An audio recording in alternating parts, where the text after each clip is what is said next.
অনেকেই জানতে চায় যে এই স্যার শোল্ডার আর্থ্রোস্কোপির ক্ষেত্রে খরচটা কীরকম। আসলে খরচটা নির্ভর করবে আপনার রোগটা কি, শোল্ডার কোন রোগের জন্য আপনি অপারেশনটা করাচ্ছেন।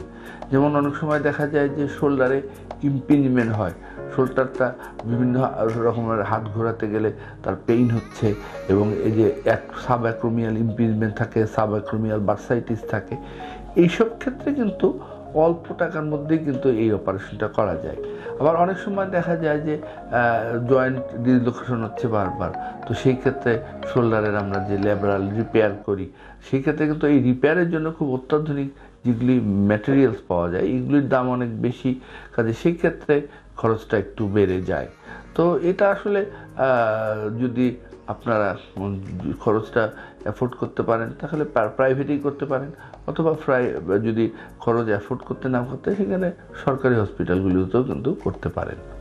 তবে একটাই কথা যে এই শোল্ডার আর্থ্রোস্কোপি এখন বাংলাদেশেই হচ্ছে, কাজেই অনেক রোগী এসে বলেন যে স্যার শোল্ডার আর্থ্রোস্কোপি কি বাংলাদেশে হয় নাকি আমরা বিদেশে যাব করার জন্য। আমি বলবো তাদেরকে উপদেশ এবং পরামর্শ দিব যে এটা বাংলাদেশেই করার জন্য, কারণ বাংলাদেশে যদি করেন তাহলে কিন্তু অনেক ক্ষেত্রেই আপনার উপকার। সেটা কীরকম, যে অনেক হ্যাসেল আপনি অ্যাভয়েড করতে পারেন। যেরকম আপনি যদি বিদেশে যান সেক্ষেত্রে তো আপনার পাসপোর্ট করা লাগবে, তারপরে ভিসা করা লাগবে, ভিসা করা একটা হ্যাসেল, তারপরে হচ্ছে বিদেশে যেতে গেলে প্লেনের ভাড়া আছে, তারপর হচ্ছে ওখানে থাকতে হবে, থাকা খাওয়া অনেক খরচ, এবং সবচেয়ে বড় যে অসুবিধা সেটা হচ্ছে যে ফলো আপের জন্য তো আপনাকে যেতে হবে 1 মাস 2 মাস 3 মাস পরে, তো সেইগুলি বারবার বিদেশে যাওয়া আপনার জন্য একটা ঝামেলা বয়ে আনবে। কাজেই এখানে যদি অপারেশনটা করেন তাহলেই কিন্তু ডাক্তারের সঙ্গে কন্ট্যাক্টটা আপনার ভালো থাকে এবং আপনি রেজাল্টটাও ভালো পাবেন।